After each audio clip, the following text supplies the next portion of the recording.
Yes, sir. Yeah. It is a privilege to be able to share with you this evening and be part of this prayer fellowship that you have once a month to remember, recollect, and turn to God. I want to read to you a passage from Matthew's Gospel, chapter 8. I read from verses 23 to 27.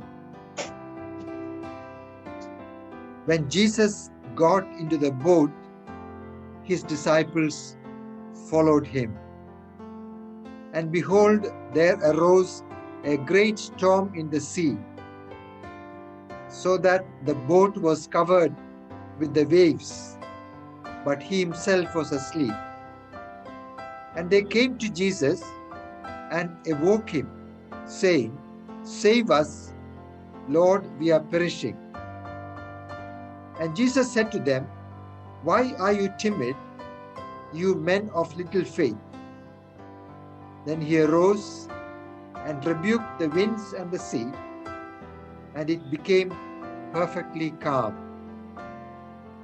And the men marveled, saying, What kind of a man is this, that even the winds and the sea obey him?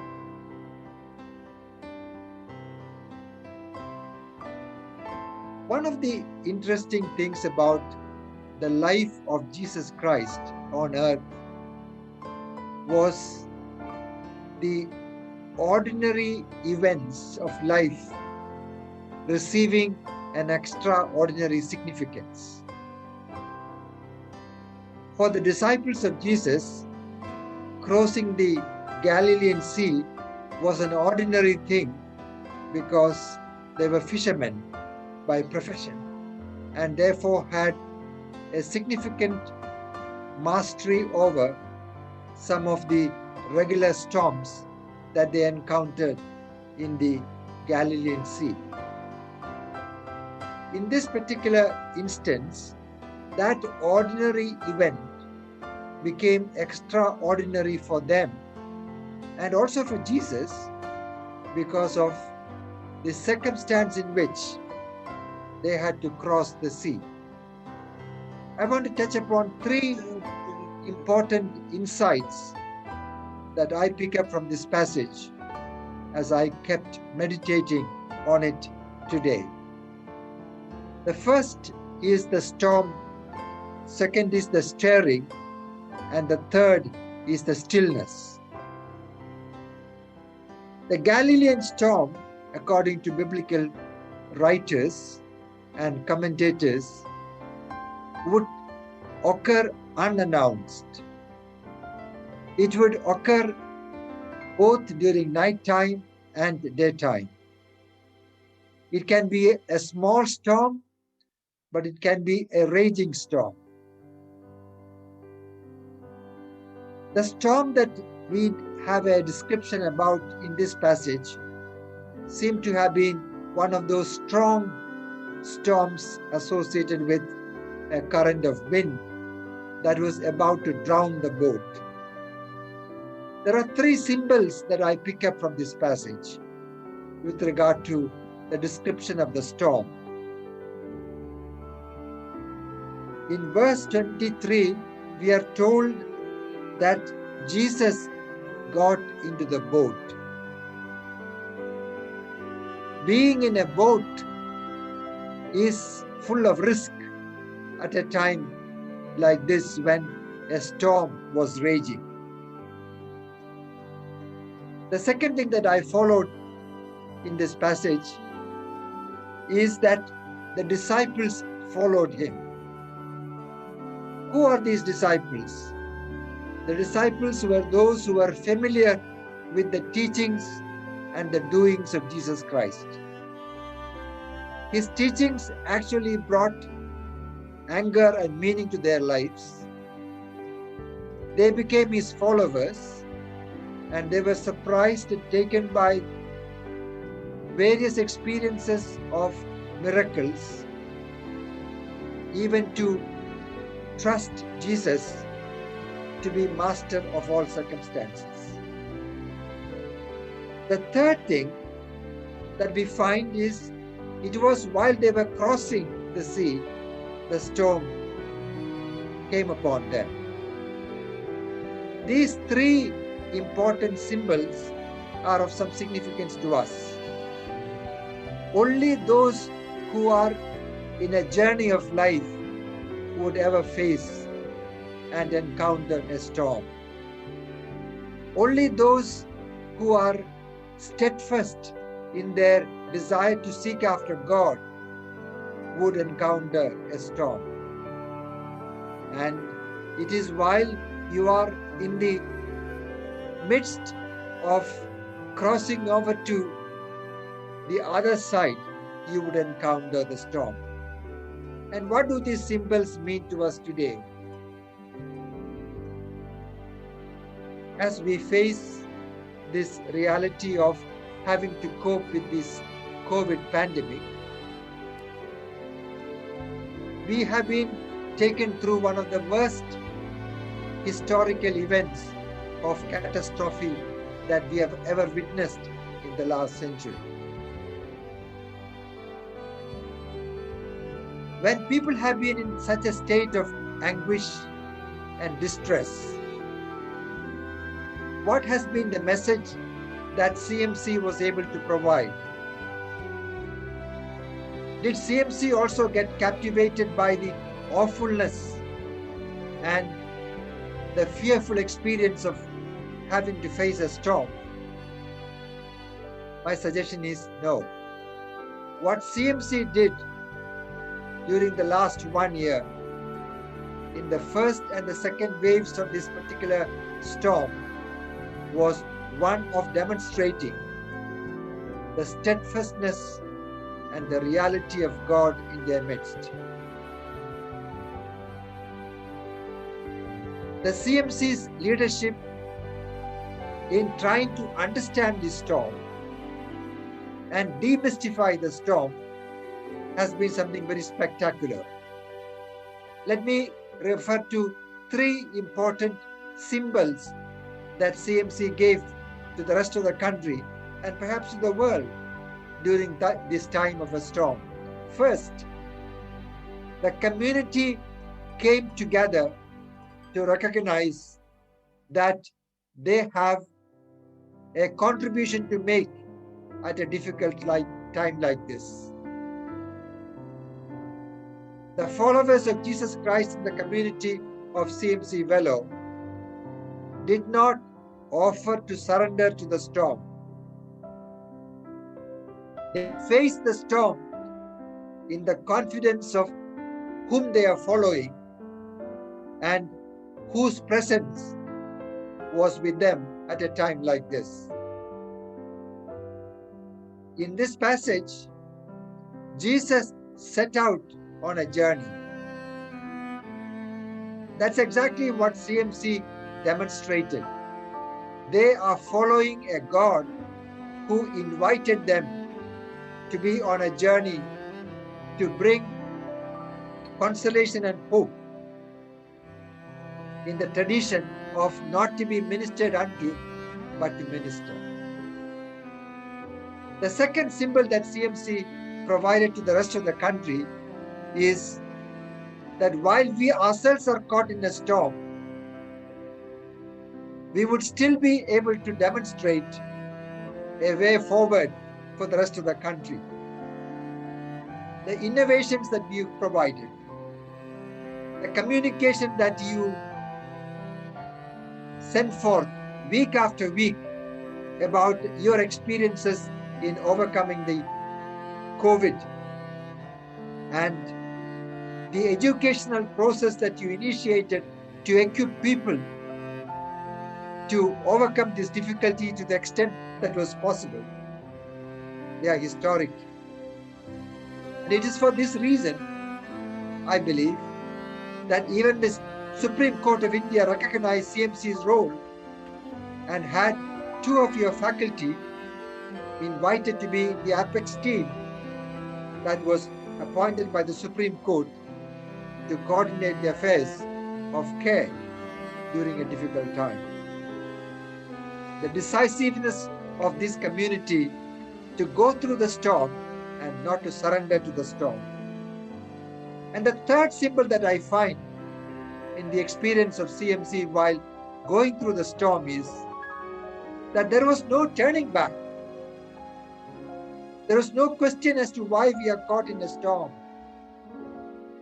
There was a resolution and a resolve to face each day in the strength of the presence of God in the life of the institution.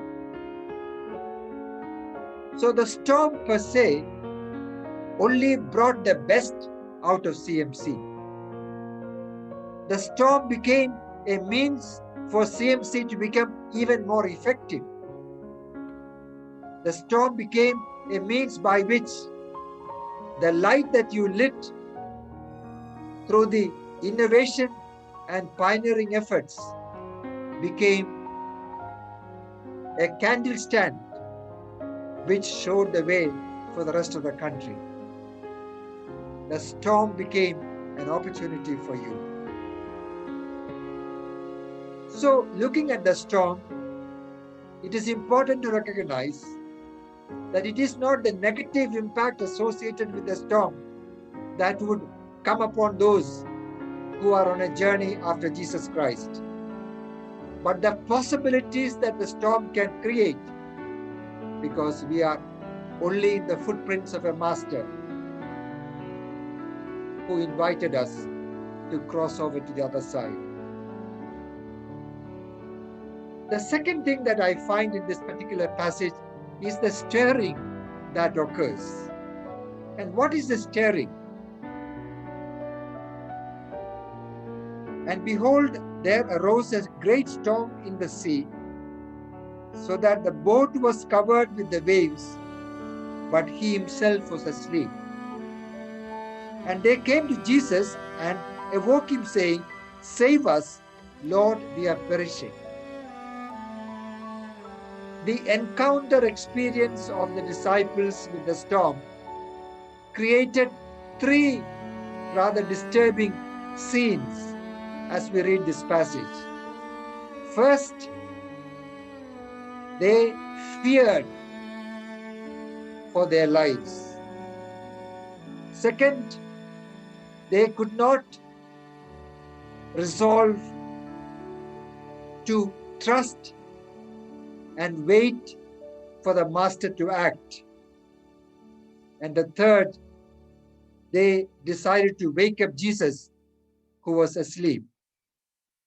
All these three aspects of the response of the disciples would tell us that they were deeply disturbed within themselves. There was an agitation beyond their ability to contain. In fact, they became victims of the circumstances. They were disciples of Jesus. They were fishermen by profession. They were with Jesus, and yet what overcame them was panic.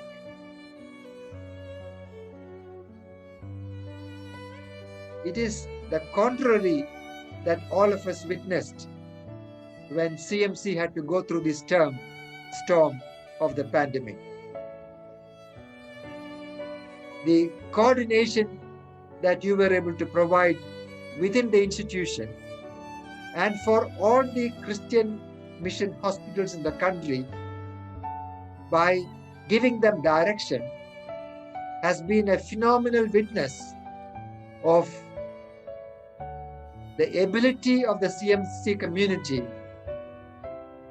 to trust God at difficult times.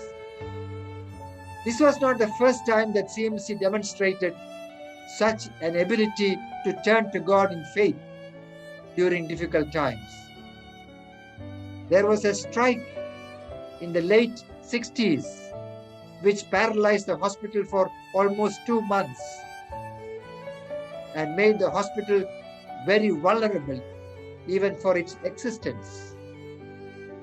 But CMC bounced back to become even more popular in the national healthcare scene. Before the strike, CMC had about 600 to 800 patients coming to the outpatients. But after the strike, it went up to even 3,000 in no time. CMC also had similar experiences in the past that I know of, where there was a storm of various types of internal tensions, external pressures, financial stresses, and even crises that they did not anticipate because of various experiences that they had to go through while trying to survive as a mission hospital with an independent plan and purpose in the field of education, research, and service. And when this particular storm came upon them, what I saw CMC doing was getting back into the tradition of trusting God rather than give up hope. Giving up hope in the midst of a storm is the saddest thing that can happen to anyone who had set his face in the journey after Jesus Christ. It is almost like having started to plow, but taking the hands off the plow afterwards because the ground is difficult to plow. I want to therefore suggest that the stirring that occurs during the time of a storm is actually to make us even more awake to the reality of the authority and the reality of God. The stirring actually would happen in such a way that it can make us more focused on whom we are following and whose we are. Difficult times are to strengthen the journey and the followers of Jesus Christ. It is during difficult times we discover the inner resilience that God has given to us and the spirit of unity that we would experience as a community to face the future and be an example. This was one time that I saw CMC community, in spite of all that was initially difficult, coming together to turn this storm into an opportunity. Let me suggest, therefore, storm is often sent to us by a loving God to bring us back to experience a greater fullness of His love in our lives. I remember an instance when Dr. Paul Brandt had to go through a difficult time while he was in the faculty of CMC. He had looked after a patient with multiple non-healing ulcer in his feet. And after 3 months of care in the hospital, he had improved and returned home. But he was mischievous in his response to his 3-month stay in the hospital. He reported to the collector of Velo that Dr. Paul Brandt was trying to convert him. The collector ordered for an investigation, and there was nothing found wrong about the conduct and behavior of Dr. Paul Brandt. A couple of years later, this man who had gone home after experiencing healing of his ulcers, who then complained to the collector of Velo, came back with recurrence of the ulcer. Dr. Paul Brandt's colleagues, having noticed him, were averse to him. They could not welcome him and look after him because they were deeply hurt by the thankless response of this man. Dr. Paul Brandt, having heard that he was back in the outpatient, volunteered to welcome him, examine his ulcers, took personal responsibility of admitting him and looking after him, and even nursing him to wellness in the coming several weeks. Dr. Paul Brandt, while narrating this story, said that although it was difficult for him and his colleagues to relate to him because of his thankless response to Dr. Paul Brandt, the whole team began to be more thoughtful towards him. And at the end of his time, after having experienced a second thoughtful responses from the team, he seems to have turned to Dr. Paul Brandt and said, "I am sorry for what I have done."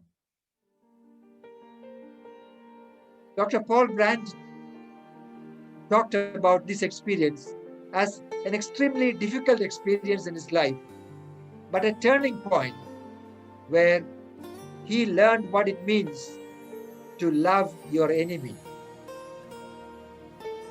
Loving our enemy, he said, was something that he had known about, but he had to endure the experience of loving an enemy and seeing him turn a new leaf in his life.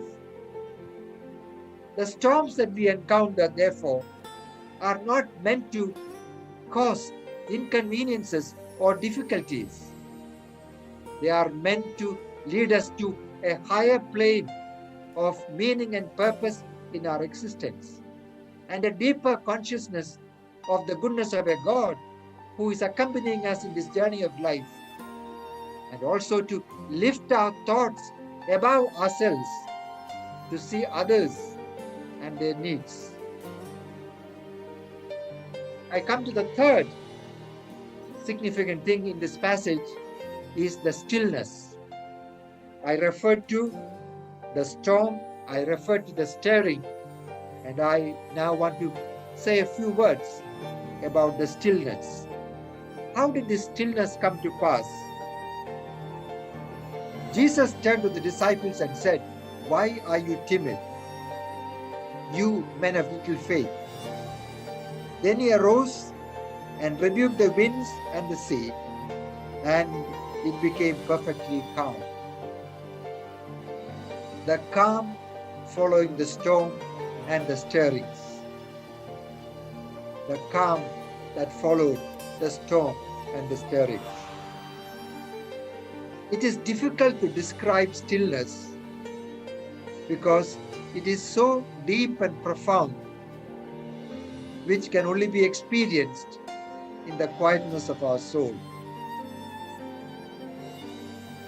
If you were to look at a pool of water,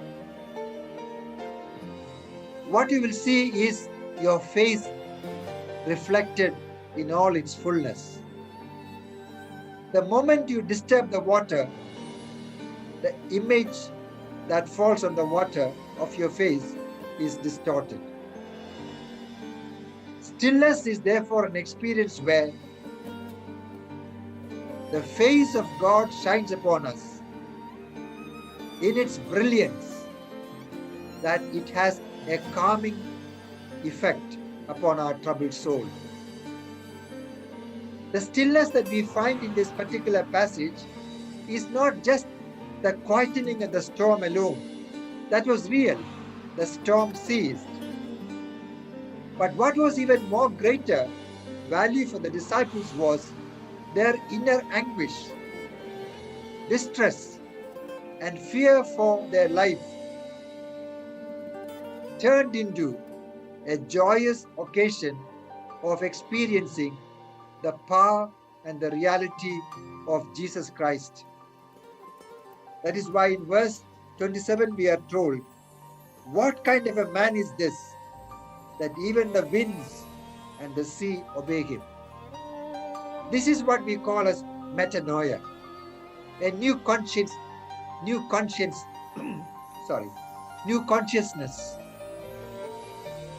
They were people who were overtaken by fear, anguish, and even perhaps doubt about the capacity of Jesus to control the storm.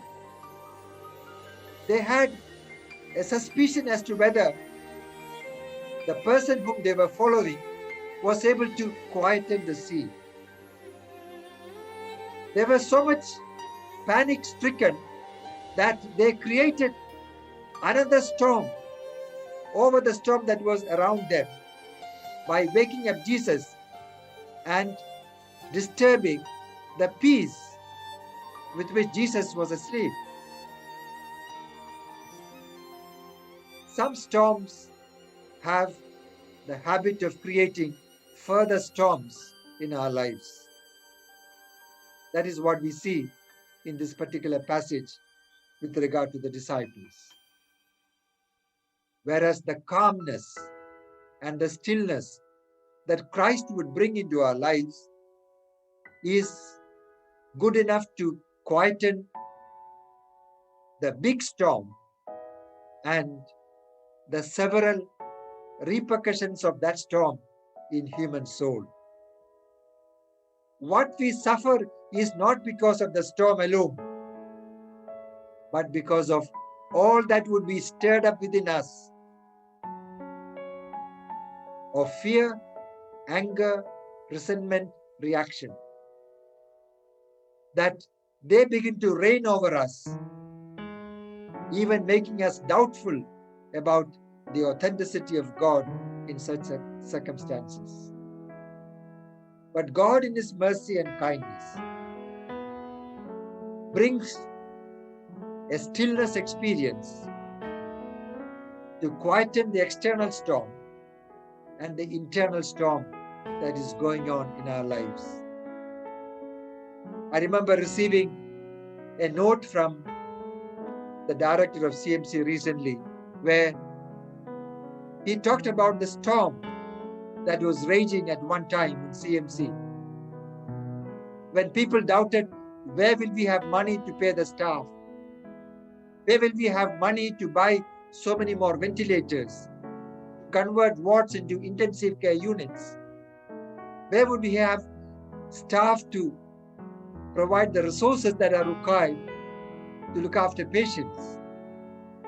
Where would we have enough facility to provide care for thousands of people who needed help? And the director mentioned in that note that what we witnessed was God taking over and leading us thus far.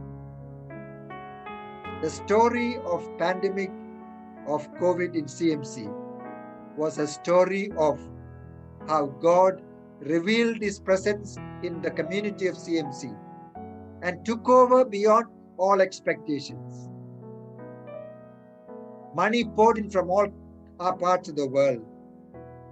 Equipment arrived unannounced.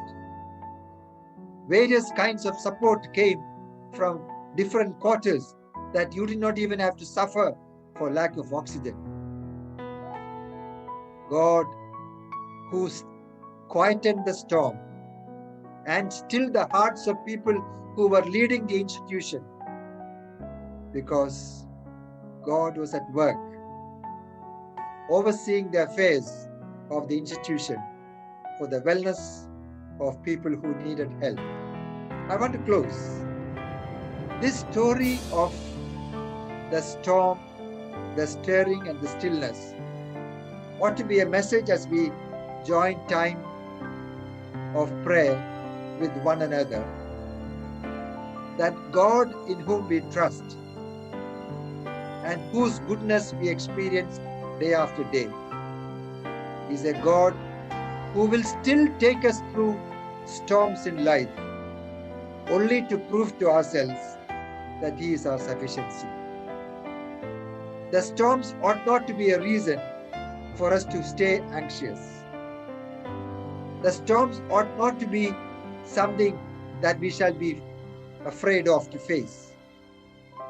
The storms ought not to be a reason for us to become agitated. But what the storm would invite us to do is to see Jesus in our midst, the quiet, affirming presence of God as the one because of which even the storm would become subject to the word that God would speak at difficult times. So both in our personal lives and in the life of the institution of CMC, this season of a storm that you all had to go through has been a time when God has revealed himself to all of us, even in a greater way, in a historical way, in a sensational way, so that CMC remains as a witness to the faithfulness of a God who would always do beyond all our expectations. And may that be our experience even today as we meet together to pray and make our needs known to God for him to bring answers to many requests that all of us would have.